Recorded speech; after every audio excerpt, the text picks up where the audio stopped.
and it's just flowing. It's just boom. And he was far worse than anything I said. Far worse.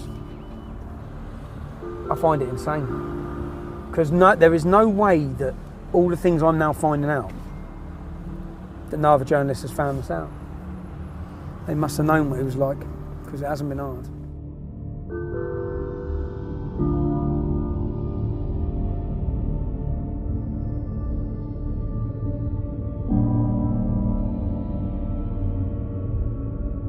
But how they portrayed poor Bailey was disgusting. It really was. Because that's what I've spoken to loads of people who said, no, Bailey wasn't a bully. No, he wasn't. He wasn't racist. His mum had a bit of a gob, don't get me wrong, because they used to live up here. Yeah. Bailey wasn't like that at all. He had 2 half-caste sisters, so how could he have been with us, you know? But Bailey wasn't racist, that far from it. Yeah. He wasn't a bully, he was a good lad. Oh no. I'd see him along there and he'd always say, oh yeah, no, she was alright, you know. But even during... Because he got portrayed, the way the media portrayed it was that Bailey was a horrible racist kid and that Jamal was an innocent little refugee. He wasn't. That far from it. So you were told Bailey was a bully and he was a racist. He wasn't a saint in school. He'd be the first to admit that. But he wasn't a bully or a racist. The police concluded there was nothing racist about the scuffle. Yet you were told he was vermin. You were told he needed to be dealt with. He was vilified by the media, by politicians and by celebrities. Bailey a bully? Bailey a racist? Not according to his teachers and other children. Not according to his head teacher of his school. He was a 15-year-old kid, and it would have been, could be, have a great future. He's a very articulate lad. He's got a lot of issue about justice. Yeah, I think, you know, I could have seen him being a lawyer or something like that because he has that in him. Really? Yeah.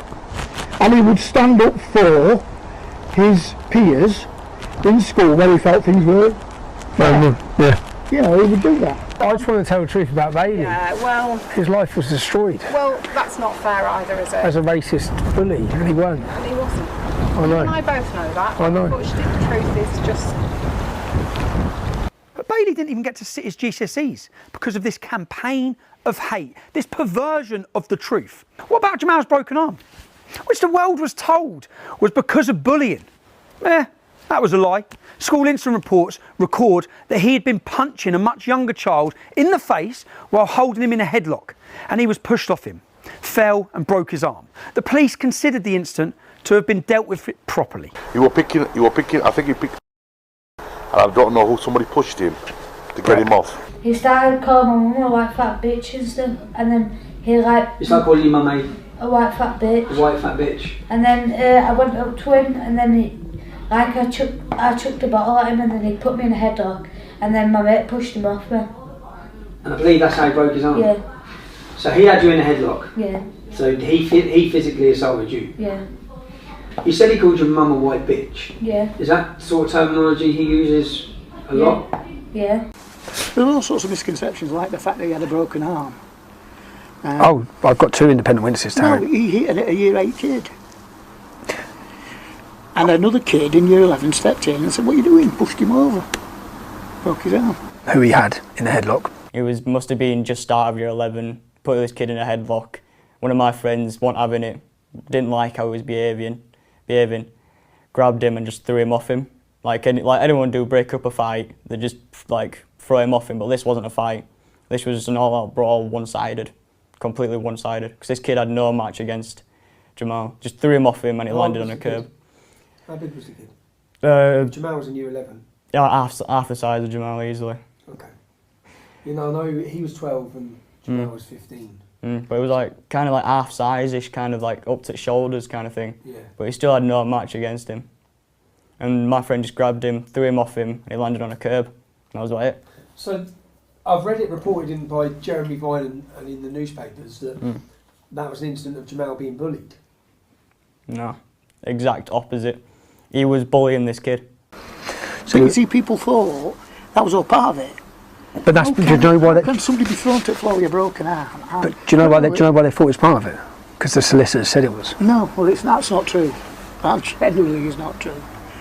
I could even name it, I won't, but I could name the child in year 8 that he did it to. And I could name the child in year 11 that stepped in. So someone stepped in Because basically the school was a pretty good place. Kids had good values. So if you saw a bigger kid hitting a little kid, you'd step in and say, what are you doing? You're laughing. And we even had it where... Do you know what he said to the year 8 kid? No. Called his mum a white slag. Yes. Now I've got that on camera as well. Now you say it, yes, he would have done that, and that would have been incredibly provocative for him. Even in his statement to court, Jamal claims they were forced to relocate from Huddersfield for their own safety to a different part of the country. Really? Because the records say there was no racial motivation and there was no threat at home. That's what the records say. And this is why the authorities, they refused to move them. And while all this was going on, records also show that his dad, Jihad, his dad's name is Jihad, he'd threatened to kill himself if the rest of his family weren't brought in from Syria. It's not surprising that some authorities expressed concerns that Jihad Hijazi was trying to manipulate the system to get what he wanted, including better housing. You were not told the truth, the whole truth and nothing but the truth. You weren't told anything approaching the truth by the mainstream media. And in Jihad Holy War's statement to the court, Jihad said that he wished he had died in the war with his family rather than go through what happened at Almondbury Community School. Really? He wished he was dead and all his family were dead rather than go through this school playground incident. Listen to the clip again. Say now then. Say now then. Say now then. Hey, nowhere. Fuck, say nowhere. Listen to what Bailey's saying. He's asking Jamal repeatedly, what are you saying now? It wasn't a random attack. It wasn't a racist attack. Bailey didn't threaten to stab Jamal. The playground incident was not the beginning of the story. It was a culmination of many events. Not least, it was a response to Jamal's alleged threats to rape Bailey's younger sisters. They were about 9 years old at the time of this. So as a girl at that school, when you saw the portrayal of what happened with Bailey and him, because he was painted as this innocent little kid. He wasn't innocent, it's out in everyone. It's out in everyone. And I used to see him bully Bailey's little sisters and stuff, so...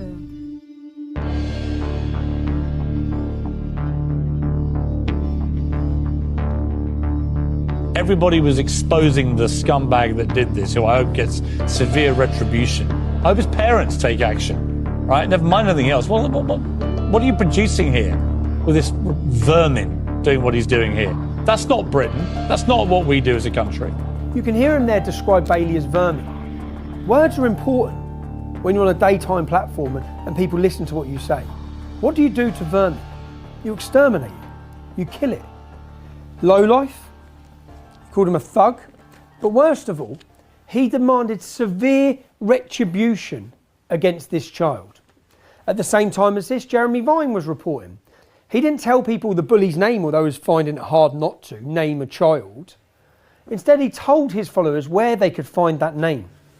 Now, this is a direct response of both of your reporting, because when you reported, you can follow the timeline and the repercussions of what that brought. What I've done here, in 2018, there's a charity called Tell Mama that records Muslim hate incidents. Even though they've been, in the past, penalised for exaggerating the figures, let's work off their figures. They say there are over 1,000 hate incidents, with 325 of them being online. Some of them Islamophobic, which means criticising Islam as well.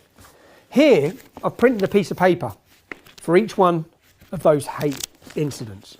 327 hate incidents online against the entire Muslim community of the UK in 2018.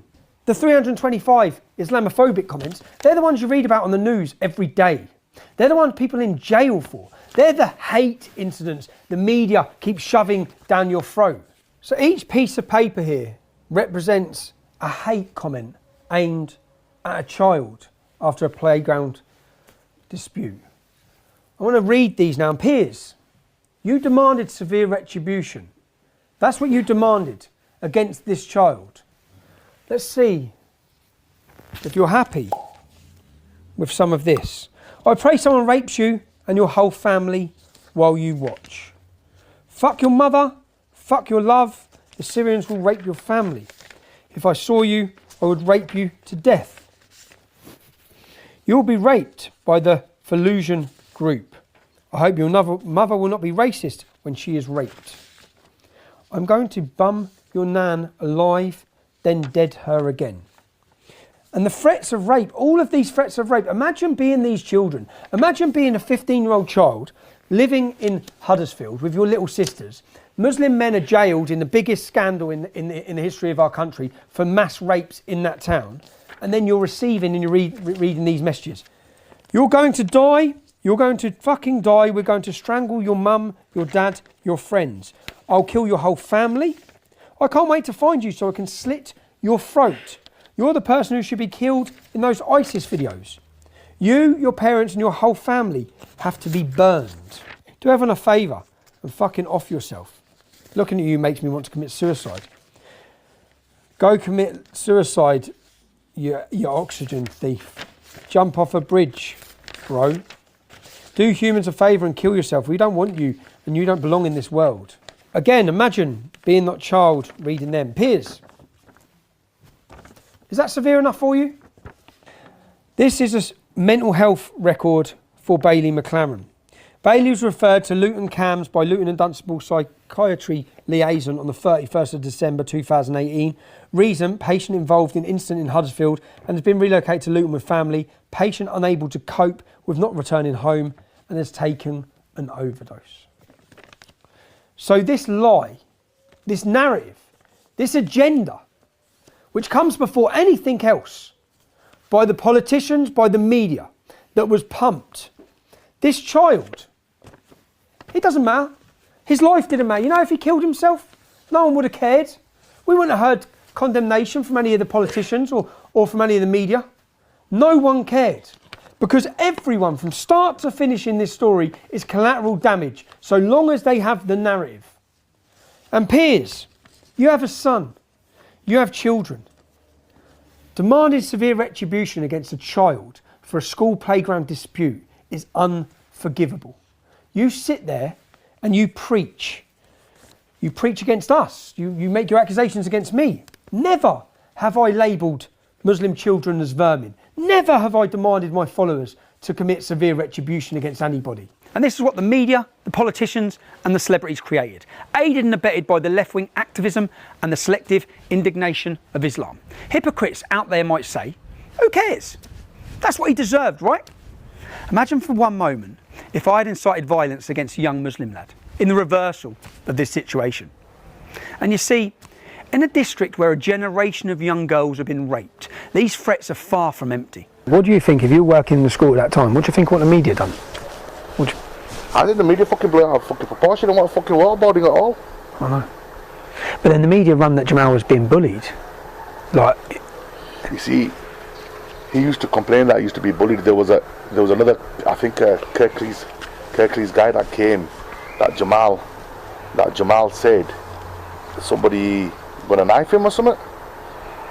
I think that should be on record. Yeah. I think when we investigated, I think it was a lot of bollocks. I'm gathering that by reading the school records. That he made accusations, and then when they're investigated, and there were a lot of bollocks. It lied. Yeah.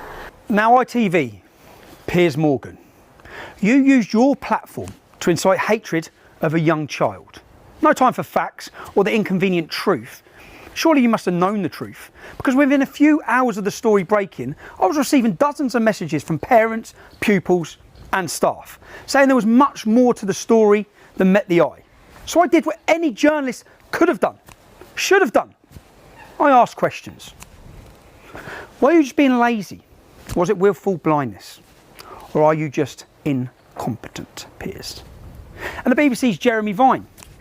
To you personally, was it clinical cowardice? After all, you didn't reveal the white boy's name. You just told everyone where to find it, on Twitter. Were you afraid of being sued? Although it wouldn't have been the BBC licence fee payers picking up your legal bills, would it? Or was this your Pontius Pilate moment? Condemning a child whilst washing your hands of any responsibility? Because that's what you did. And you didn't seek the truth either. Piers, Jeremy, your lazy, inept reporting was not without consequence, as we will see. You incited hatred, you succeeded. And that's contempt. Your actions, not Bailey's, led to Bailey and his family being driven from their home in the middle of the night. like the very refugees you claim you care about. The hate you incited was off the scale. Men with machetes had arrived at the school. Gangs were roaming the streets looking for Bailey.